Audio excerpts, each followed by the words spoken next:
In a world that moves fast and forgets easy, veterans, after they take off their uniforms, coaches, shaping tomorrow's leaders today, volunteers, choosing service over self.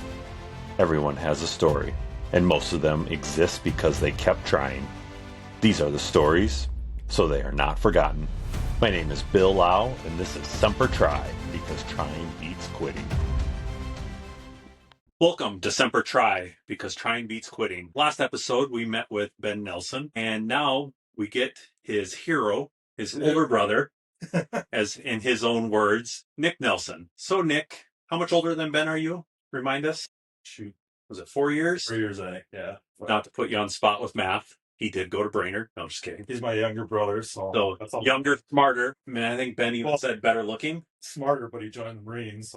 Well, yeah. That night. Yeah. So, how old were you when you decided to join? Well, growing up, I don't know, probably at 8th, 9th grade, there's always I kind of idolized the Marines, or that, the history of their past, and thought they were the best of the best. So that was where my mind was at. And then I think it was 9th grade, we took as a field trip shop class or whatever it was at the high school. We took a field trip out to Camp Ripley. Okay. Got to see the tanks and the maintenance bay, and then it's like, oh, that's pretty cool. And then so as high school progressed, and senior year, I'm like, yeah. And I kind of like the idea of coming home after basic and then drilling at home. And an uncle on mom's side of the family, Dan Thiesing, he was in, so I kind of knew about it. Okay. And then he had deployed, and basically, and then when September 11th happened, I was a sophomore in the fall there, obviously, and that kind of sealed the deal. I wanted to go fight or anything, but I wanted to be part of something Do something better. I had to know got to try everything once. And it's like, you don't know if you don't try it. And I didn't want to be, or ended up going to electrician school later. Plan to do that fall. But was it 10 days before my 18th birthday, December 17th, I did MEPS and signed the paperwork. Okay. So would your parents sign for you before you turn 18? Yeah, they don't remember that. When I bring it up to mom, she's like, no, we didn't. I don't know how I talked them into it. Well, so he, signed up to be a 19-kilo tanker M1 armored crewman.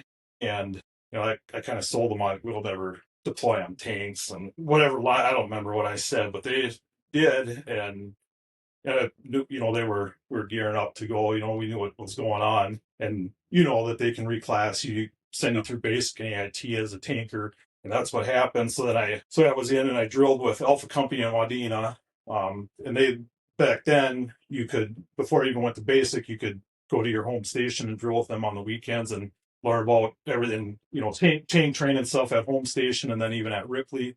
But then that summer, before I even went to basic, they were gearing up to do their deployment that would have been '04, summer '04, and then they left that fall. So then I went to basic in September, first part of September, and then when I '04 of '04, yeah. So you graduated '04. Okay. Drilling and stuff. So that time that you did before you went to boot camp, did that count part of your?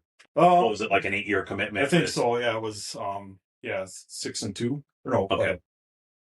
Because you do the IIR. Yeah. So then 4 and 2 is what I had. I ended up doing a little extension, get promoted later to stay in and help train, get to it. I went to basic, and that was Fort Knox, Kentucky, and that's a tank base for the regular Army division. Was the first Army. Anyways, so that's a Camp Ripley only for active Army tank training, and everybody that I was with they're all armored crew. So you're trained from right away at basic. Essentially, we're either on the tanks or classroom training on tanks, and that went all the way through. So it's basic and AIT from start to finish, even, and then it was. So you're talking like from boot camp start. Yeah. So did you go through regular Army boot camp? Or yeah. See, when you graduate, when you're done active duty, they get their orders. Most of them went to Colorado? It don't matter. So they go to their duty stations, like just like you guys, and then we come home, drill, and then my case, get done in January. It was a little bit longer because we had Thanksgiving break there, and then Christmas. I came home for a couple days, but then went back for a few weeks into January. So how long sorry to backtrack on you a little bit, being a Marine, Marine boot camp. I mean, it's something, it's supposed to be, it's one of the longer ones. How long is Army boot camp? 8 weeks. 8 weeks. So, Okay. So like yeah. me and Ben talked about it. Like you remember being on the bus. You remember them yelling at you. You Yeah. remember getting off the bus. You remember standing in the yellow footprint. And him and I can swap story, And that's where I'm curious. Like I haven't talked to many people. Like every boot camp, I don't care which one it is. There's got to be a mental and physical tough. They break it down and conform. You don't you figure it out as you go along. Like, yeah, there's a reason for what you're doing. And to me, like, it's just quickly. I'd already been at drill and knew like how you treat rank and what you drill. You just DNC and then the knowledge on the tanks. We had I had a summer drill and then I guess National Guard gets a bad rap for they're only but them those weekends. A lot of them were mid Thursday Friday, and then you're till Sunday. So I mean, and then 18. As longer I stayed in, it seemed like we had longer mute, but it figure out the Army before I got to basics. So that's other than the physical. So when you're drilling before, do they give you a rank or how does it? When you, I started off just E1, PB1, and then I got, PB2 because it was somebody else joined because they had like not the buddy system, or if somebody else said, oh yeah, Nick joined, or you get a meritorious promotion. A friend that I played band with, Phil tuba player, she was in the National Guard band for a while, and she's still full-time, not playing instruments but different.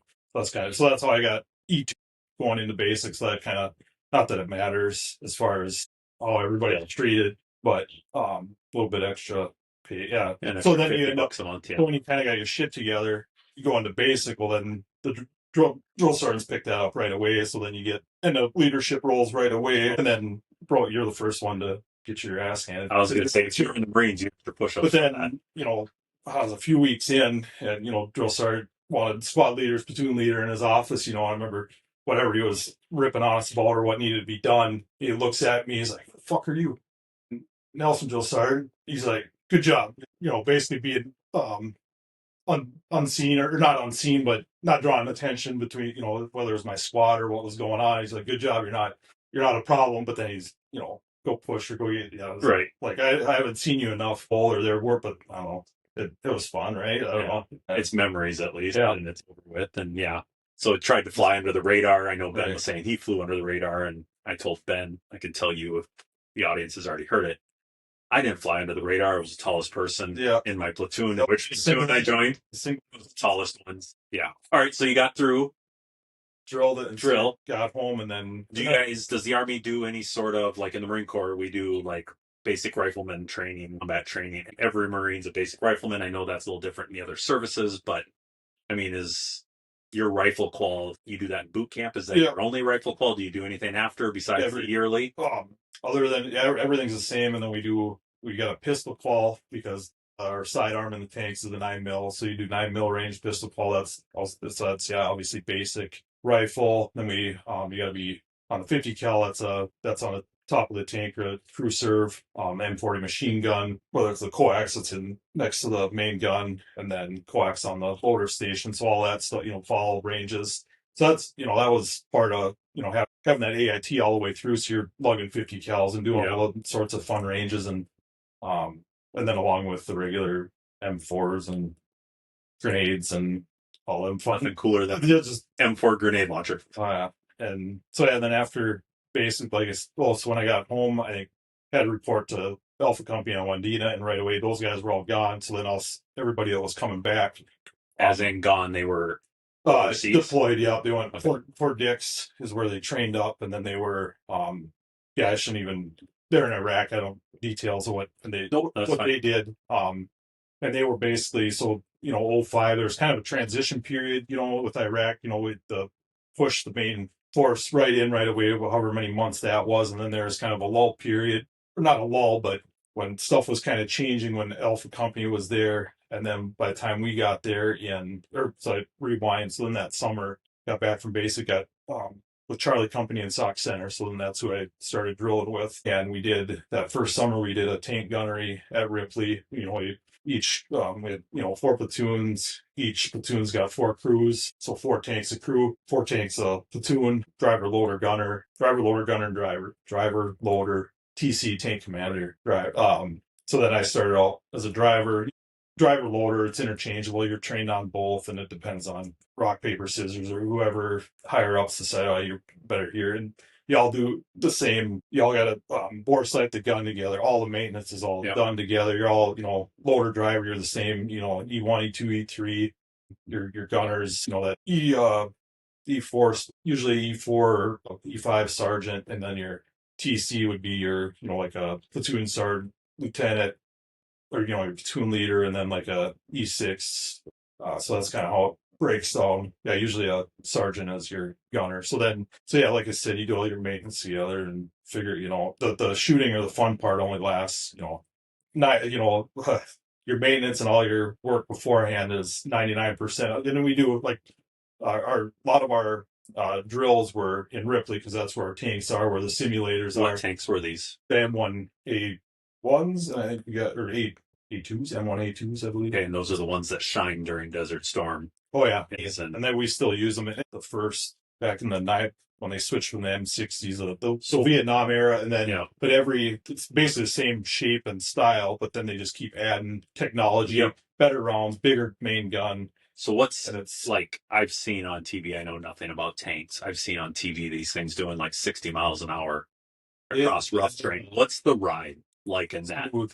Really? So like I'm imagining like bouncing around in a metal box, your back hurting like a month. The only time you get rocked is because it'll stop on a dime, literally. Like you can lock the tracks up, you'd be hauling that 40, 50, 60. I mean, they haul, and you driver, just as light as can be, you can stomp them down, and it'll lock them tracks up. And so basically, if you're on a hatch, the TC tank commander is sitting up, out of the hatch, or the loader's dinking around, and you slam on it, and then I get into the computers and how you gotta, you can be hauling across, say, desert or rough terrain, tanks, whatever, you're smooth inside, and that, the main gun will stay, float, stay on target. And you can, it's once everything is, so that's why, we can kick ass and whatever, when we first pushed in. And then, when we were there in Iraq, they played a different role, and I can talk about that. We ran into tankers, but they were just sitting in the really hot zones and would roll, if shit hit the fan, in the hot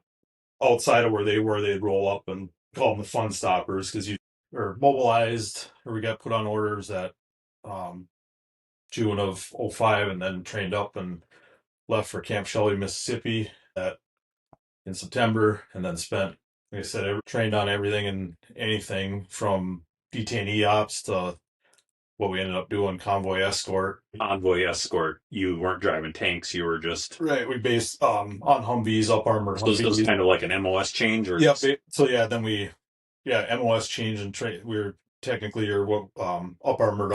up-armored infantry. So your whole unit changed for this deployment? Our company, Charlie Company, our company, that's what we changed to. And then the other companies that we mobbed with in our battalion, same deal. We all went through the same, every kind of training, all the weapon systems, 50 cals, Mark 19s, the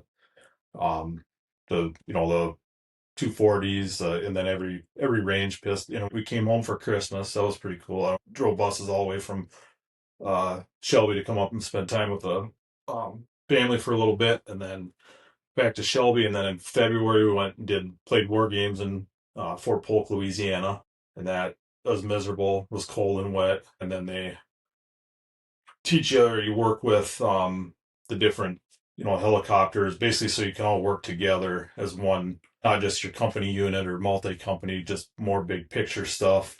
And then they run you ragged, just no sleep days, and just go, maintenance on vehicles, and then practice looking for just being, and then, so it's not obviously the same as you're in Fort Polk, Louisiana is a little different than Tallil, Iraq, or, but you still, what I mean? They train like any other, you basically, you keep working on building that instinct, whether it's calling it a medevac, like shit hits a fan, and whether call it air support, or so then and we find out like that training paid off the amount of the 6 months. And we went into Shelby thinking, oh, there's no way we're going to be here 6 months. They're going to want us going, but they are, General L. Serial, you wanted us ready, and they put us through and it was a good thing looking back on it that we had that amount before we left. Yeah, and then we came back to Shelby, and then they had a big going away thing in March, mid-March, and then from there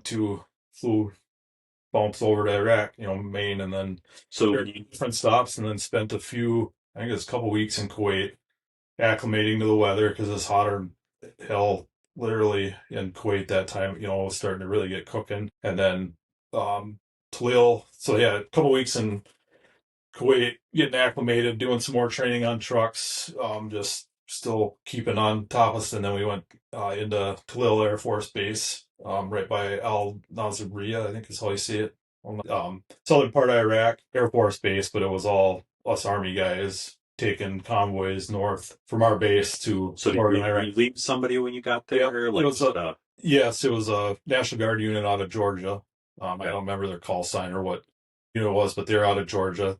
They went through some shit, lost some guys, and we learned from them. So yeah, we get there, like I said, in Kuwait a little bit, move up there, spend time, housing, because obviously you got double the guys, so you're spending a while in the tents and before you get your permanent housing, which was really 12 by 23 guys to room type of trailers, or decent enough rooms. But once we got and then you start left seat, right seat, ride, and ride with them, just learn, let them do everything for mission or two, and then we slowly take over, and then it's ours. I think we did that for like 3 or 4 missions, maybe even that. I don't even think that. So you got that amount of time to figure it out with them. At least you're not going in blind. Exactly. But as and then the way you think stuff is going to be, a lot of the training, right? You learn all that stuff, how you react to stuff under right away, but everything you learn, it was right then and there, first mission to know what was what, and then what them guys said, and stuff was, so yeah, even from the time left seat when we were with them guys, stuff changed right away because we saw as a unit, like, we can do this better, that better. We're going to do, whether it's, you have your set rules of engagement, but your how you go about, say, vehicle spacing, your speed, just the way you operate, so you make it your own thing and what your hires think is better. And then all the time there, they are changing tactics. They change, the guys that were trying to get out, call them insurgents or what they were fighting for. But so it was always evolving. Okay, they do something better, we do something better. Whether it's radio jamming, we called them the warlocks. So ours would get better, so they couldn't. But then that would take care of a danger. But then they'd switch to something else, and we could go on about that. So then, so when we fell on them, and we did convoy missions, you had your 4 gun trucks per platoon, and you had we started with, when we first got there, it was 20 semi trucks, and usually it was always either KBR fuel tankers, which was KBR fuel tankers, or reefer trucks, supplies heading, and they're going north to different bases. You have set 20 trucks that you're responsible for. You have 1 scout truck out in front of the group, and then we put our LT, our lead truck, right in front of the convoy, and then spaced out, and then we had a middle gun truck, and we're talking Humvees at this point in time, and they were clapped together. The armor on them was, the longer we stayed there, looking back, we got new equipment or better trucks, but we rolled a long time not knowing how light armored they were and what we had, and then eventually better armor, bigger motors, and that they'd last better, you could go faster. Then like, perfect example, like when we were there starting up, as fast as you go, you go as fast as the slowest semi truck or the slowest Humvee. So whether that was 45 or 65, but then, like I said, as the deployment progressed, their tactics changed. So then you end up wanting to go slower, just so you can see the IEDs of whatever threat in the specific area. Like I said, we were down to Lille, now southern part of Iraq, and it was pretty well. There was really no threat of anything. Once in a while, mortars, rocket or something, but never worried about anything happening in base around there. You still obviously carried weapons and whatever. It was pretty chill. But then the farther north you got, and it was like that first southern Iraq was nothing but desert. But then the farther north you went from our halfway fuel point, and then as the mission went up through, and so yeah. So how long were these missions like? I mean, was this? I mean, you're going out on convoy. I mean, was this a couple days to get to where they were going? Was this a couple hours? So the time frame would be we get a typical mission. We'd from being off or what, so we'd start in the morning, usually meet up at the talk, where your company had our connexes with whether our crew serves or just our supplies. You meet up there about mid-morning, 10, 11, depending on what you go find out the night before. You'd have a platoon meeting or just what's going on tomorrow for the mission, just bullshitting outside of our conic or our living trailers, or talk about the next day. And then at that meeting the next day before we roll, we get our trucks down there, get everything loaded, checked, and then have an intel meeting. Like, okay, this is what's latest and greatest, what we're gonna do, we're gonna watch for from anything, to do that. And then we'd roll out to there's a staging where all these semi trucks would be, massive trucker yard essentially, and lined up. We'd get our convoy, depending on if we're like the first ones to go north or six, depending, so it might be like noon or 1 o'clock is our leave time, or it could be later. And we try to get up to our halfway fuel point. It was called Scania, and it'd take us I think the shortest, if I remember, maybe 3-4 hours at least, if we're if you could really clip along. But then later on if you're farther down the convoy number that's going out second, or 3-4 down the road, if some convoy is going slower, then it was nice to get up there before the sun went down. Whether that was 4 or 5 hours to get up there seemed about average. And then from there, fuel up. It was like a smaller base, but where all the convoys staged and waited there till dark. Like I said, depending on the time of year. But when it got, because they had the civilians had a curfew, so they wouldn't travel after dark. So then we had the roads to get from the Scania, which was kind of southern. I think it was a few hours before you get up to Baghdad, where it's more populated. But yeah, we leave there at dark, depending on if you're first out of the gate or 6, 7, 8 with your convoy, depending on what time. A lot of times, it seemed like more often than not, we were towards the beginning, or we had a lot, and we always kind of took pride or like to be that early out of the gate. Just what I want to say, you felt better about finding something and then rely, when you're second or third, it seemed like, everything, not get complacent, but it just seemed like I always enjoyed being, out. And part of it too, like if you're down the list, you'd be waiting to go out, all ready to go, say up at, call it LSA Anaconda is one of the main ones, where jets and stuff flew out, that type of, and so you'd be up there ready to come south, and you wouldn't leave your base there. So I'd rewind. So then you head north in whatever destination, whether it was BIOP, which is Baghdad International Airport, and there's multiple bases clustered together, but you drive between them all. So really big. That was one.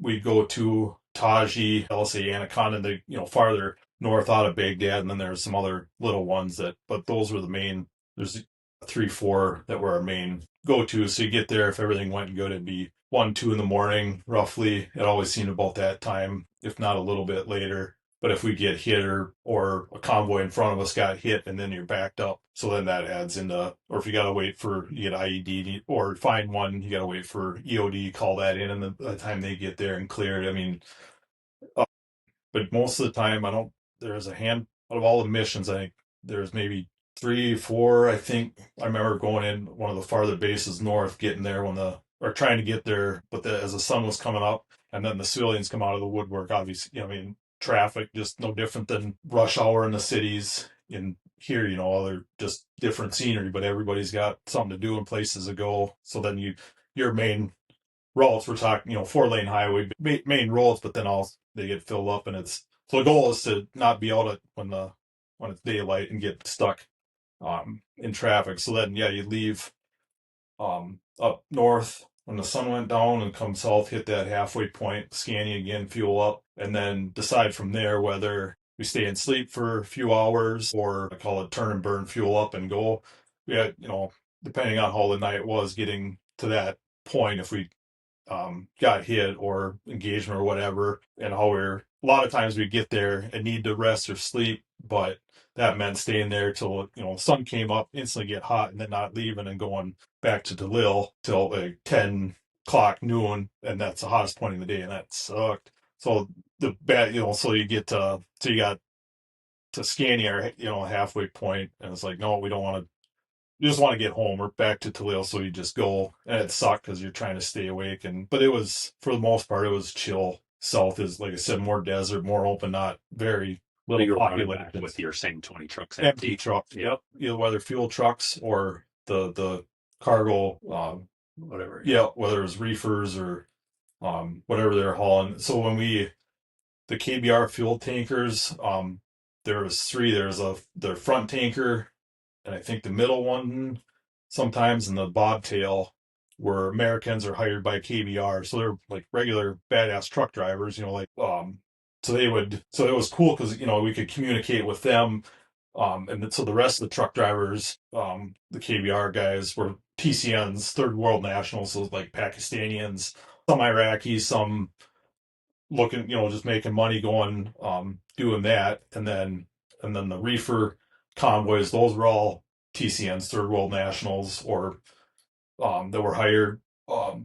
That so we call it appropriate, but speaking Haji, where you don't, a few words in Arabic, but it's a lot of yelling and pointing as far as communicating with those truck drivers. But they're good dudes. The balls of steel they had to roll, and they didn't have any armor whatsoever. So a lot of times when we get hit, it was those guys, and no different. The other front, or what do you call them? Straight front trucks. The whatever brand, not like semi trucks here. Right. So yeah, it was yeah, like I said, they were go getters, and even to keep doing it, when their bros or buddies are getting whacked, what we had for armor, wearing IBAs and having weapons, and the threat of in what did happen, but them, those guys had nothing, so they didn't carry guns or nothing. No, and they had sleepers. So like if something happened, or we had to pull over for hours and hours in the middle of waiting for a UOD, or for us, a wrecker, if something, when stuff happened to one of our vehicles, whether it was IED'd or whatnot, wait. So it'd be hours while they or say where we didn't get hit, but we're waiting 3 convoys back for UOD. So you sleep, not as a gunner or, a crew member, but those guys would sleep. So, okay, time to roll. Well, you have to go wake them up, so that was always fun. Come on, guys. But yeah, it was. So being over there doing this, how long were you guys there? So when we did those kind of missions that whole summer, so we were supposed to be there 12 months, and what's that mean? So March, when we were, I want to say it was April, March, somewhere in there, or no, it doesn't matter. We got extended. You remember when Bush wanted to, basically, what was going on there was getting worse, or they wanted to quell what was. And we saw firsthand how it's like this, it kept amping up. It wasn't getting less as far as their taxes, or the guys that want to. And I looked at it. Actually, so we got extended there that spring, and then spent another 6 months until July of 07, right? Is that, 07, right? Probably 06. Or 06.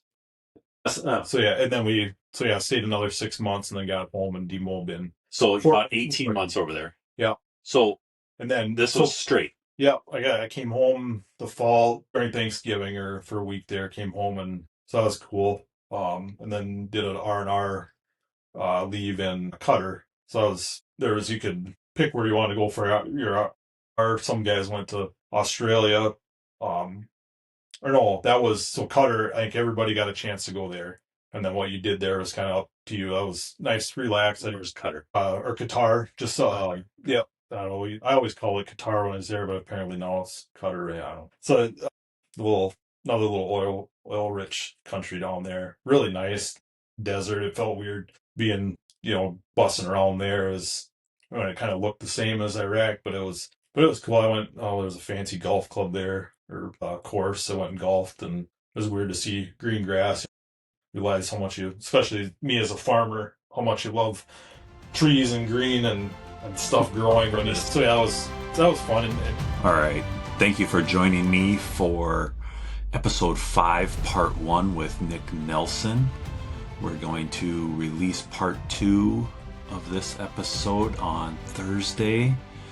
We come back with Nick and hear a little bit more about his deployment and then coming home a little bit. And so it was really good talking with Nick. And we look forward to seeing you next time on Semper Tri. Thank you.